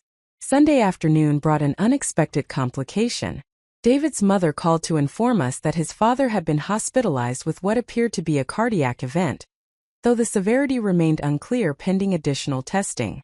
David immediately began making arrangements to fly to Phoenix where his parents lived, coordinating with his siblings about who would be present at the hospital, and how they would manage their father's care and their mother's anxiety during what promised to be a stressful and uncertain period. I helped David pack and drove him to the airport for a late afternoon flight, promising to join him in Phoenix if the situation deteriorated or if his father's condition required extended hospitalization that would keep David away from home for more than a few days. We embraced in the departure area, and I watched him walk through security with the particular heaviness that accompanies family medical emergencies where outcomes remain unknown and preparation feels impossible. The drive home from the airport provided unwelcome time for reflection on timing and complications. David's father's health crisis meant that my husband would be absent during the critical week when Rebecca would complete her assessment and deliver final findings to the board. He would be managing family stress and medical uncertainty, while I was managing organizational assessment and leadership transition planning. The parallel crises in our respective domains would unfold without the support and presence we might ordinarily provide each other during difficult periods. This separation felt symbolic of broader patterns in our marriage. We had structured our relationship to accommodate significant independence and parallel professional development, believing this approach honored our respective capabilities and ambitions while avoiding the enmeshment that could compromise individual growth. But the structure we had built meant that when crises arrived in both domains simultaneously, we faced them separately rather than together, each managing our respective challenges without the integration and mutual support that different relationship architecture might have provided. I returned home to an empty house that felt larger and quieter than usual, the absence of David's presence highlighting how thoroughly I had grown accustomed to his companionship even as we maintained our careful independence. I will need to have difficult conversations with him about why I chose to act without informing him, and why I maintained confidentiality even as he expressed anxiety about the organizational assessment. Harold was quiet for a moment before responding. That will be a challenging conversation. But the alternative would have been compromising the integrity of the assessment by involving someone with direct personal and professional stake in the outcome. You made the right choice procedurally even though it creates personal complications. We concluded the call with agreement that Harold would draft materials for the emergency board meeting incorporating both Rebecca's final report and my documentary analysis, while also outlining the recommended transition framework. I would review the draft materials Tuesday morning and provide input before they were distributed to the full board Tuesday afternoon in preparation for Wednesday's meeting. After ending the call with Harold, I sat in my office contemplating the week ahead. Wednesday's board meeting would authorize leadership changes that would fundamentally reshape Meridian Technologies and create significant disruption in David's work environment. He would learn about these changes while managing family medical crisis in Phoenix, receiving information about major organizational upheaval at the moment when his attention and emotional resources were already stretched thin dealing with his father's health and his mother's anxiety. The timing was unfortunate but not something I could control or mitigate. Leadership changes could not be delayed simply because they would arrive at an inconvenient moment for my husband. The problems at Meridian required immediate attention, and the board's responsibility was to act on evidence and recommendations without allowing personal considerations to compromise necessary governance decisions. But recognizing the appropriateness of proceeding did not eliminate my discomfort about the position David would find himself in. He would face significant professional uncertainty and potential career disruption, while simultaneously managing family medical crisis. He would have legitimate questions and concerns about why I had not informed him earlier about my involvement in triggering the assessment and about how the leadership changes might affect his own position and the platform architecture project he cared deeply about. He would need to process the reality that his wife was the ultimate authority at his workplace, that the careful separation we had maintained between professional and personal domains had been decisively breached through circumstances neither of us had anticipated. These conversations would be difficult and potentially damaging to our relationship, depending on how David responded to the revelations and how effectively I could explain my reasoning and decisions. But the conversations were necessary and could not be avoided or indefinitely postponed. The intersection of our professional and personal lives that we had worked so carefully to prevent had occurred anyway, and we would need to navigate the complications together. Tuesday morning brought the draft board materials from Harold. The package was comprehensive and well-structured, presenting Rebecca's assessment findings alongside my documentary analysis in ways that made the case for leadership changes compelling and difficult to contest. Harold had also included detailed transition plans outlining how operational continuity would be maintained while culture remediation proceeded under interim leadership, supported by external advisors. I reviewed the materials carefully, making minor editorial suggestions, while confirming that the overall narrative and recommendations aligned with my assessment of what needed to occur. The board package told a clear story about governance responsibility, documented problems requiring action, and carefully designed response that balanced organizational needs with appropriate risk management.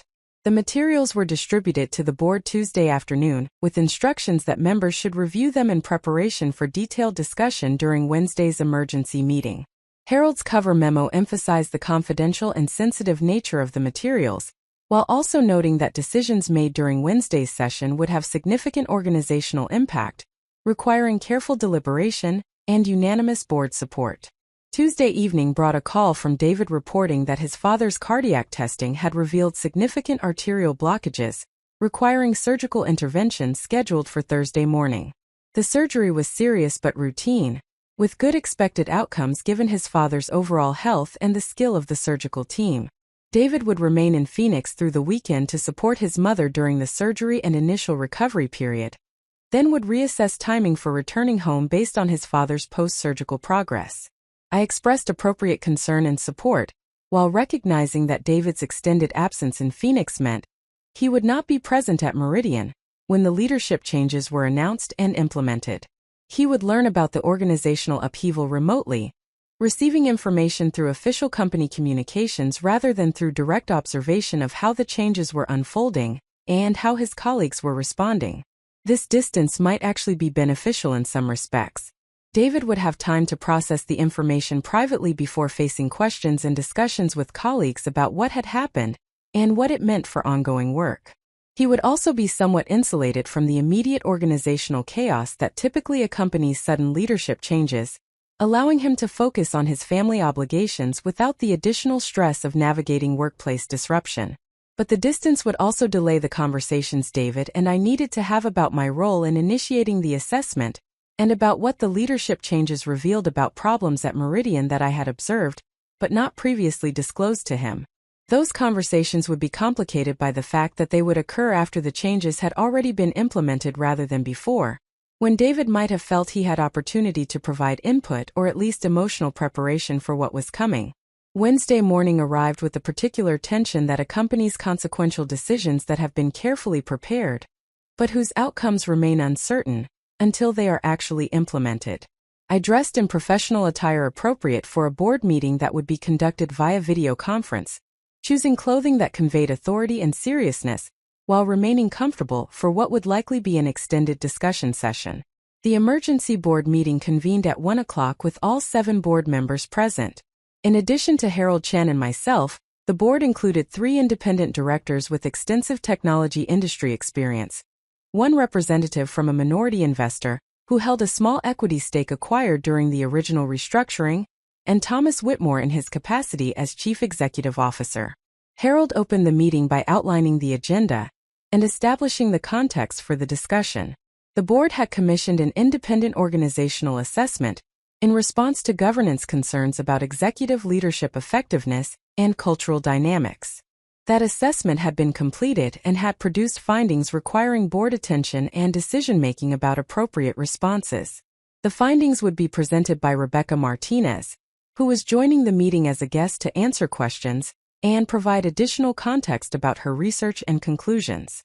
Rebecca delivered a condensed presentation of her assessment findings, highlighting the most significant patterns and the evidence supporting her conclusions about leadership failures and cultural problems at Meridian.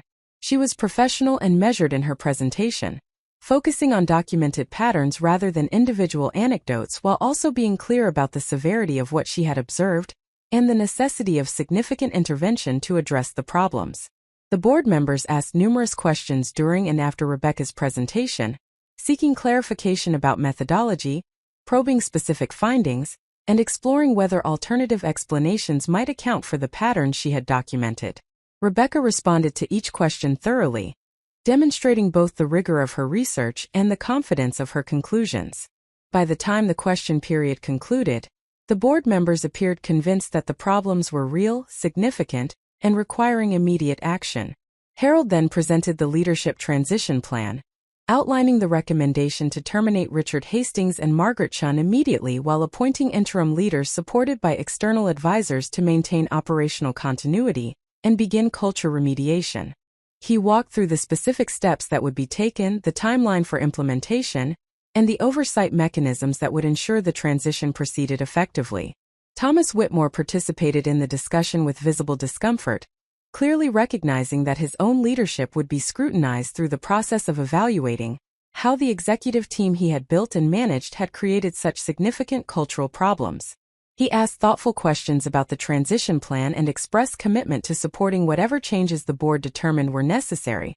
But his body language and tone conveyed that he understood his own position was potentially at risk, depending on how thoroughly the board concluded that he shared responsibility for the failures his executive team had demonstrated.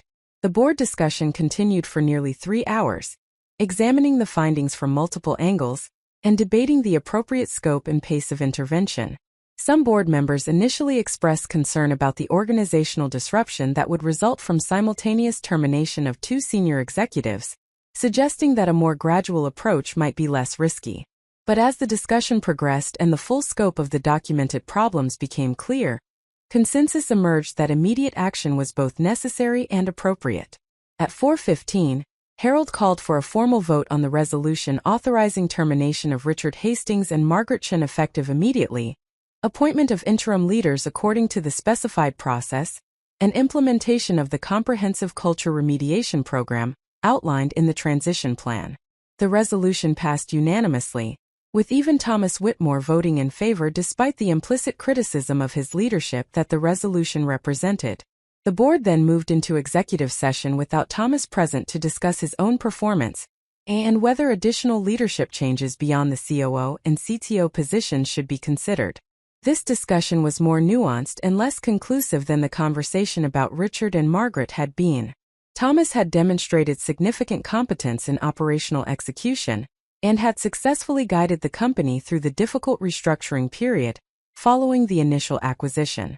However, he had clearly failed to recognize or address the cultural problems his executive team was creating, suggesting either inadequate oversight or insufficient courage to confront problematic behavior among his direct reports. After extended discussion, the board concluded that Thomas should remain in his position subject to enhanced oversight and clear performance expectations about cultural leadership going forward. He would be required to work closely with the external advisors supporting the interim leaders, would participate in executive coaching focused on culture and leadership effectiveness, and would be evaluated rigorously on his ability to drive meaningful cultural change rather than simply managing operational performance. The meeting adjourned at 6:30 with clear action items and timeline for implementation. Harold would contact Richard Hastings and Margaret Chun that evening to inform them of the board's decision and to arrange for termination meetings Wednesday night. Thomas Whitmore would communicate the leadership changes to the broader organization Thursday morning through carefully crafted messaging that acknowledged the changes while maintaining appropriate confidentiality about the specific findings that had prompted them. The interim leaders would be announced simultaneously and would assume their responsibilities immediately. After the meeting concluded, I sat alone in my office processing what had just occurred. In the span of one afternoon, I had participated in board decisions that would reshape Meridian Technologies and profoundly affect dozens or hundreds of individuals whose careers and livelihoods were connected to the company. Richard Hastings and Margaret Chun would lose prestigious positions and would face significant professional consequences as they attempted to explain their departures to future employers and professional networks. Employees throughout Meridian would experience uncertainty and disruption as leadership changed and culture remediation proceeded. These consequences were necessary and appropriate responses to documented problems that could not be ignored or addressed through superficial intervention. But the magnitude of what had been set in motion was sobering nonetheless. I had triggered a chain of events through my decision to report the CEO dinner incident to Harold Chan, and those events were now producing outcomes that would affect many people in ways I could anticipate only partially. The weight of that responsibility settled heavily as I contemplated the implementation phase that would begin immediately. But alongside the weight was clarity that this was precisely what governance authority meant, and why it carried such substantial obligation. The ability to make consequential decisions about organizational leadership and direction was not simply privilege or power to be enjoyed. It was responsibility to be exercised with care, based on evidence, in service of organizational health and effectiveness, even when that required difficult actions with significant collateral impact. I had made the decision to act based on what I observed and what independent assessment had confirmed. The actions now being taken were justified by evidence and necessary for organizational improvement. Whatever personal complications would emerge from David's eventual discovery of my role, whatever relationship challenges we would need to navigate as a result, those consequences would need to be managed because the alternative would have been abandoning governance responsibility to avoid personal discomfort. I made tea and returned to my office, recognizing that the solitude, while emotionally uncomfortable, at least eliminated the practical complications of managing confidential board business while David was present and increasingly anxious about organizational dynamics at his workplace. Monday morning began with a text message from David reporting that his father's condition had stabilized overnight, and that additional testing was underway to determine whether surgical intervention would be required. The medical team was cautiously optimistic, but wanted to complete comprehensive cardiac assessment before making definitive treatment recommendations. David would remain in Phoenix at least through Tuesday and possibly longer depending on what the testing revealed and what decisions his family needed to make about next steps. I responded with appropriate concern and support, asking whether there was anything I could do to help from a distance, and reassuring him that he should take whatever time was necessary to be present for his family during this difficult period. The exchange was warm and caring, while also maintaining the emotional reserve that characterized how David and I typically communicated about stressful situations. We had never been the kind of couple who engaged in extensive emotional processing or prolonged discussion of feelings and fears. We offered each other practical support and steady presence, while generally managing our internal experiences privately. Rebecca Martinez delivered her final assessment report on Monday afternoon. The document was comprehensive and damning, running to 73 pages of analysis, supported by extensive quotations from employee interviews and systematic examination of patterns across multiple organizational dimensions. She had completed all 25 planned interviews and had added 3 additional conversations when early findings suggested areas requiring deeper exploration. The final report confirmed and expanded upon the preliminary observations Rebecca had shared during the interim briefing. The executive leadership at Meridian Technologies was creating a toxic culture characterized by bias, inadequate listening, dismissive treatment of employee expertise, and failure to provide meaningful opportunities for professional development and advancement to individuals who did not conform to narrow demographic and credential profiles.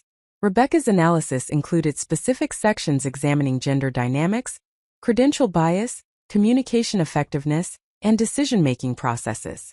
Each section presented clear evidence of systematic problems that were affecting organizational performance and employee experience. The report concluded with explicit recommendations including immediate leadership changes, comprehensive culture remediation program, enhanced oversight mechanisms, and regular ongoing assessment to monitor progress and identify emerging issues before they became entrenched patterns. I read the entire report twice, taking detailed notes and marking sections that would be particularly important for board discussion. The evidence Rebecca had compiled was sufficiently compelling that I anticipated relatively little resistance to the recommendation for leadership changes, particularly given that her findings corroborated the documentary evidence I had independently developed through analysis of hiring, promotion, and performance evaluation data. The more significant challenge would be managing the transition process to minimize organizational disruption, while ensuring that the culture problems Rebecca had identified were actually addressed, rather than simply displaced or temporarily suppressed through leadership changes that failed to alter underlying dynamics. Harold Chun called Monday evening to discuss the final report and to begin planning for the emergency board meeting scheduled for Wednesday afternoon. He had reviewed Rebecca's findings and reached the same conclusions I had about the necessity of leadership changes and the scope of culture remediation that would be required. "We need to be prepared for significant organizational disruption," Harold said, his tone grave. "Terminating the Chief Operating Officer and Chief Technology Officer simultaneously will create immediate challenges for operational continuity and technical leadership. We need transition plans that ensure critical functions continue effectively while we search for permanent replacements." I had spent considerable time over the weekend thinking through exactly this challenge, developing a framework for how the transition might be managed to minimize disruption while creating opportunity for needed cultural change. I walked Harold through my thinking, outlining a phased approach that would begin with immediate termination of Richard Hastings and Margaret Chun, followed by appointment of interim leaders from within the organization who could maintain operational continuity, while also beginning to model different leadership behaviors and cultural norms. The interim leaders would be supported by external advisors who could provide expertise and guidance during the transition period, while also serving as independent observers who could report to the board about whether cultural change was actually occurring, or whether the organization was simply reverting to previous patterns under temporary leadership. This dual function of maintaining operations while catalyzing culture change would be explicitly incorporated into the interim leaders' mandates and performance expectations. Harold listened carefully to my proposal, asking probing questions about specific elements and potential risks. By the end of our conversation, he had adopted the framework with minor modifications and agreed to present it to the full board as the recommended approach for managing the leadership transition. "There is one additional consideration we need to address," Harold said as our conversation was concluding. "Your husband works at Meridian in a senior technical role. When we make these leadership changes and when the rationale for those changes becomes known internally, There will inevitably be questions about whether you had personal motivations beyond governance responsibility for initiating this assessment. We need to be prepared to address those questions in ways that maintain the integrity of the process while acknowledging the legitimate complexity. I had been anticipating this concern since the moment I first contacted Harold to request the emergency board assessment. The intersection of my personal experience at the CEO dinner with my governance authority as controlling shareholder created unavoidable appearance issues that would require careful navigation. The fact that my husband worked at the company added additional layers of complication that could be exploited by anyone seeking to characterize the leadership changes as personal vendetta, rather than appropriate governance response to documented problems. The timing is challenging, I acknowledged. David's father is hospitalized in Phoenix with a cardiac condition, so David is absent this week managing family medical crisis. He has no knowledge of my role in initiating the assessment or of the findings that have emerged. When he returns and learns what has happened, he will face the same questions others will raise about whether this was governance or personal motivation. Thursday morning brought the formal announcement of leadership changes at Meridian Technologies. Thomas Whitmore sent a company-wide email explaining that Richard Hastings and Margaret Chun had departed the organization, and that interim leaders had been appointed to ensure continuity, while permanent replacements were recruited. The message thanked Richard and Margaret for their service, while noting that the leadership changes reflected the board's commitment to ensuring that Meridian's culture and leadership practices supported the company's continued growth and success. The message was carefully crafted to communicate necessary information, while avoiding specific details that might create legal liability or unnecessarily damage Richard's and Margaret's professional reputations. But employees who read between the lines would recognize that these were not voluntary departures, and that something significant had prompted the board to make sudden leadership changes at the senior executive level. David called Thursday afternoon between his father's surgery and the post-operative recovery period to report that the procedure had gone well, and that his father was stable and expected to make good recovery. During that same call, he mentioned almost as an afterthought that he had received the company announcement about Richard's and Margaret's departures, and was trying to understand what had happened and what it meant for his projects and his team. Nobody seems to know the full story, David said, his voice carrying confusion and concern. The official message talks about culture and leadership practices, but those are such generic terms that they could mean almost anything. Some people think there must have been some kind of ethics violation or financial irregularity. Others speculate that this is related to the organizational assessment that happened last week.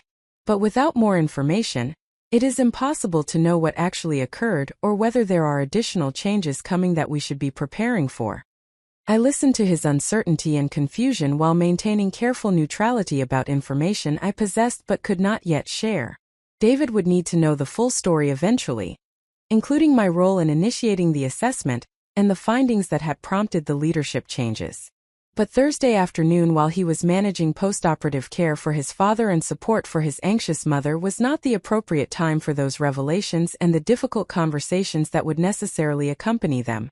I imagine more information will come out over the next few days as people adjust to the changes, I said neutrally.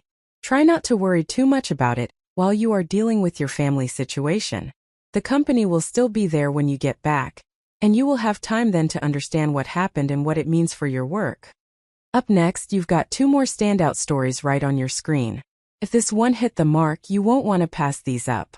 Just click and check them out. And don't forget to subscribe and turn on the notification bell so you don't miss any upload from us.